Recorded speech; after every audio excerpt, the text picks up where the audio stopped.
여러분 반갑습니다. 주식의 맥모니입니다. 네, 이번 시간에는 일진 머티리얼스 오늘 M&A 롯데 케미칼이 인수한다는 어떤 그런 보도가 나오면서 아침에 급등 출발했다가 시가를 저가로 고가 최저가 장대 음봉을 기록하며 마감했죠. 네, 시가가 8.9% 상승 출발했다가 종가가 8.6%니까 고점 대비로는 낙폭이 16% 넘는 하락폭을 보인 아주 엽기적이고 아주 참 흐름이 참 지저분하게 끝났는데, 그 이유와 앞으로의 전망, 바닥 가격 한번 보도록 하겠습니다. 저도 일전에 이때 당시에 영상을 올려드렸었습니다. 1차적으로 이 라인 올 가능성이 높고, 그 다음에 2차적으로는 이쪽 라인을 말씀드렸었는데, 결과적으로 이쪽 2차 라인까지 거의 다다른 그런 모습이죠.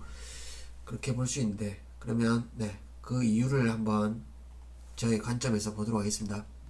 일단 롯데 케미칼이 일단 일진 머티리얼즈를 이제 관심을 가지고 이제 단독으로 이제 협상 중이다, 이런 뉴스가 떴죠. 근데 지금 롯데그룹은 신성장 어떤 동력을 찾기에 지금 혈안이 돼 있는데, 이 부분에서 좀 마음이 급한 게 느껴진다, 이렇게 볼 수 있고, 그 다음에 이 일진의 대주주가 되겠습니다. 지분율이 50% 가량 된다고 보시면 되겠는데, 현재 일진 시총이 2.5조 된다고 보시면 그 중에 절반이면 1.2조 되겠죠. 근데 지금 현재 대주주는 이 경영권 포함해서 이 주식을 3조 원에 이렇게 팔려고 지금 계산 중에 있습니다. 그 부분이 롯데가 지금 패를 아는 거죠. 이 어떤 일진을 기어코 이제 집어삼키려는 그 의도를 알기 때문에 이렇게 비싼 값을 부르고 있는데, 이 부분이 사실은 괴리도가 있을 가능성이 높다. 이 부분에서 사실 그런 호재성 그 냄새를 풍겼지만, 이 부분에서 오늘 외국인이 때렸습니다. 외국인이 대량의 매도세를 때리면서 이렇게 급락을 했는데, 이 부분이 외국인의 차익 실현 매도 어떤 빌미를 제공했다, 이렇게 볼 수 있겠습니다. 그러면 외국인은 이 어떤 시각을 이렇게 좀 상당히 난항이 있을 것으로 이렇게 보고 이렇게 매도를 한 게 아닌가, 이렇게 판단되어지는데, 그 부분은 혹시나 이게 롯데그룹에 매각이 된다고 하더라도 일단 대주주는 경영권 프리미엄을 받고 넘길 수가 있죠. 근데 소액주주는 그 제값을 못 받죠. 그 부분에서 좀 이렇게 주주들에게 이렇게 매도세를 불렀을 가능성이 높고, 그 다음에 인수 과정이 좀 험난할 수 있다, 이렇게 보여지는데, 일단 매각 가격도 문제지만, 이보다 또 한 가지 또 결정적인 게, 지금 현재 일진 머티리얼스 말레이시아 어떤 자회사가 있는데, 이 부분에 투자를 사모펀드가 어떤 글로벌 사모펀드가 지금 투자를 했습니다. 근데 이쪽 관련해서 사모펀드가 일진 자회사에 투자를 했는데, 이 부분에 조항에 보면 어떤 그 해외 공장 증설과 관련해서 이 사모펀드가 동의권을 갖고 있다고 합니다. 그래서 이 부분 롯데가 일진의 어떤 지분을 인수한다 하더라도 이 부분을 어떻게 매듭 지어야 될지, 또 추가의 어떤 협상 과정이 남아있다, 이 부분에서 어떤 불확실성, 이 부분은 불확실성이겠죠. 그래서 당장에 어떤 대기업 롯데그룹에 이제 인수된다라는 그 뉴스에 이렇게 혹해서 이렇게 급등 출발했지만, 이런 불확실성이 여전히 남아있다. 매각가와 그 다음에 사모펀드 해외 투자 증설 관련해서 동의를 얻어야지 이렇게 공장 증설을 진행할 수 있다는 이 부분에서, 이 두 가지 포인트에서 불확실성이 작용하면서 외국인 차익 실현 매도를 불러일으켰을 가능성이 높다, 이렇게 보여집니다. 그러면 제가 2차적으로 봤던 가격은 사실 5만 5만 1,000원대가 되겠습니다. 그러면 거의 내일이면 거의 도달한다 이렇게 보겠는데, 사실 현재 국면이 지금 뭐 이렇게 좋은 국면은 아니죠. 현재 시총 2조 4천억이 되겠는데, 이 부분 네, 앞으로의 전망 관련해서 실적과 비교해서 본다면 뭐 일진 머티리얼스는 그래도 글로벌 탑 플레이어 안에 속하기 때문에 그 부분 좀 이렇게 프리미엄을 더해준다면 2조 원대 이상은 네, 뭐 적정가다 이렇게 판단되어집니다.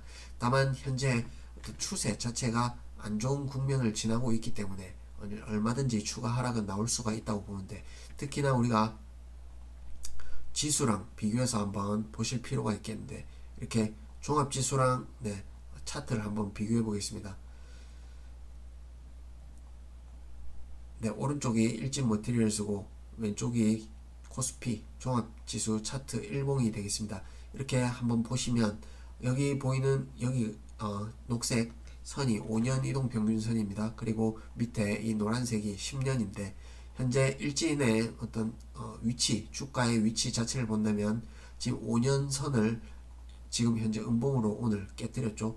이 부분 종합지수와 비교한다면 일진은 현재 이 위치에 와 있다 이렇게 볼 수 있겠습니다. 그러면 시장 평균 대비로는 지금 위치 자체가 좀 이렇게 높다 이렇게 볼 수 있겠는데, 이 부분을 과연 일진 머티리얼스의 이 주가 가격을 이 시장 대비 어떤 강한 주가를 이렇게 용인할 수 있는 분위기인가, 이 부분에 봐서는 네, 조금 일부 좀 물음표가 분다 이렇게 말씀드릴 수 있겠습니다. 예를 들어서 지난 카카오 같은 경우를 한번 보시면, 카카오는 네, 대시세를 뿜고 워낙 높은 위치에서 떨어지다 보니까 이 부분이 현재 구간에서도 마찬가지 카카오 또한 네, 일진과 비슷한 위치에 있죠. 5년 이동평균선을 이제 갓 깨뜨리기 시작했는데, 이 위치에서 보시면 네, 현재 종합지수보다 아직도 높은 위치에 있다. 이 부분을 어떤 의미를 해석하자면 네, 고점 대비 워낙 높은 데서 떨어지고 있기 때문에 떨어지는 중에 아직 덜 내려왔다 이런 관점에서 해석할 수가 있고, 반면에 또 시장 대비 또 강한 이유가 있다, 어떤 시장 대비 높은 프리미엄을 줄 수 있다, 이 부분에서는 또 위치가 높을 수도 있겠습니다. 그 어느 쪽을 이렇게 어느 시선으로 바라볼지는 이제 각자의 판단 영역이다 이렇게 볼 수 있겠으나, 현재 카카오는 네, 금리 고금리와 더불어서 지금 불리한 국면을 지나고 있죠. 그런 부분에서 이게 일부 아직까지도 고평가가 해소되지 않았다 이렇게 해석할 수 있는 여지가 있다 이렇게 보실 수 있겠고, 일진 머티리얼스 마찬가지로 현재 국면이 어떤 2차전지 소재, 특히나 동박 관련해서는 네, 약간 후발주다, 소재 관련주 중에서는 후발주다 이렇게 표현 드릴 수가 있는데, 예를 들어서 양극재 같은 경우에는 대장주이죠. 근데 동방학 관련된 주는 일찌감치 시세를 내뿜고 지금 이미 크게 꺾였죠. 그런 부분에서 시장 대비 어떤 강한 프리미엄을 줄 수 있는가, 이 부분에선 저도 일부 좀 물음표가 던져진다. 그런 관점에서는 일단 기술적으로는 5만원 초반이면 이렇게 한번 마디를 형성할 가능성이 높다 이렇게 보겠지만, 다만 오늘 어떤 외국인의 강한 매도세가 있었죠. 이 부분을 향후에 어떻게 커버할 것인가, 이 부분이 관전 포인트인데, 이 부분을 당장에 이렇게 돌려 세우기는 네, 어려워 보이죠. 그 부분에서는 추가 하락 가능성 또한 배제할 수 없다 이렇게 말씀드리고, 네, 그러면 네, 기술적 지지 영역이 되는 이 부분을 충분히 깨뜨릴 수도 있다 이렇게 설명할 수도 있겠죠. 그 부분에서 향후에 시장이 어떤 국면 자체가 계속 약세 국면을 이어간다 이런 관점에서는 네, 시간을 두고 이렇게 시장보다 추가 변동성이 나올 가능성 배제할 수 없다 이렇게 설명드리겠습니다. 여기 10년과 5년 이평선 이 사이에 현재 네, 지수는 이 위치에 있다 이렇게 말씀드리고, 다만 2차전지 소재 관련주로서 현재 계속해서 M&A 관련해서도 불확실성이 남아있고, 그 다음에 금리 상황이 여의치 않기 때문에 이 부분에서 계속 하방 압력을 받는다면 추가 약세 가능성 열려있다 이렇게 판단되어집니다.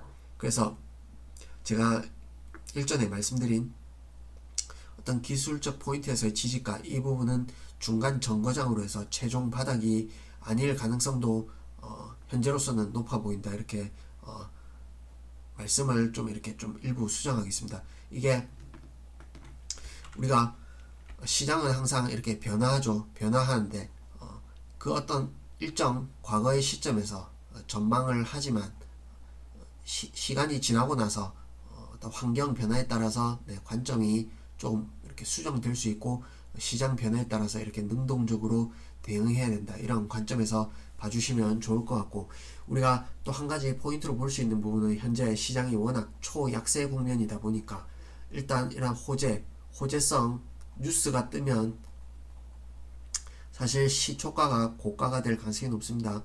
장중에 시가 대비 반짝할 수도 있으나 결국에 음봉으로 마감하는 경우가 많다. 현재 국면이 만약 강세장이었다 이러면 이걸 어떤 초급등 재료로 해서 완전 슈팅을 쏠 수 있겠으나 이렇게 내려가는 이유는 지금 현재가 약세장이라는 그 이유가 결정적이다 이렇게 설명드리겠습니다. 심리가 안 좋기 때문에 이러한 약세 국면에서 호재 뉴스가 터지면 이걸 어떤 매도의 급소 그 다음에 이런 매도 욕구를 자극하는 그 포인트로서 이렇게 시세가 움직이는 원리가 있다 이렇게 설명드립니다. 그래서 추가로 오늘의 음봉으로서 추가로 이렇게 낙폭을 이렇게 나올 가능성을 배제할 수 없다 이렇게 설명드리면서 그러면 이후에 어떤 지지될 수 있는 지점을 한번 말씀드려보면 현재로서는 만만치 않습니다만 일단은 기술적으로 판단되어지는 부분은 크게 잡혀지는 어떤 읽혀지는 가격 라인은 현재 없고 이평선 장기 이평선 5년과 10년 이 부분에서 좀 더 이쪽 10년 이평을 향하는 쪽으로 주가 여진이 있을 가능성이 높지 않나 이렇게 보겠습니다. 다만 솔루스 첨단 소재 그리고 SKC 이렇게 좀 같이 보자 이렇게 말씀드리겠는데 솔첨 같은 경우에는 3만원을 깨트리는 29,000원 선에서 저점을 형성할 걸로 지금 예상을 하고 있는데 그 부분과 발맞춰 본다면 추가 낙폭이 있더라도 5만원을 살짝 이렇게 하회하는 수준이 되지 않을까 이렇게 일단 예상해 보겠습니다. 전체 시장은 현재 불안한 국면을 지나고 있기 때문에 이 부분 추가 변동성은 얼마든지 있을 수 있다. 이 점 감안하시면서 혹시 추가 매수를 노리시는 관점에서는 좀 서두르지 말자 이렇게 말씀드리겠습니다. 힘내시고 제가 좋은 말씀을 드려야 되는데 그 부분 참 송구스럽게 생각합니다. 다만 우리가 시장 국면을 있는 그대로 읽어주고 그 다음에 비중 조절을 통해서 리스크 관리 병행하면서 좀 대응하는 게 낫지 않을까 이렇게 말씀드립니다. 이후에 또 추가 포인트 오면 찾아뵙도록 하겠습니다. 고맙습니다.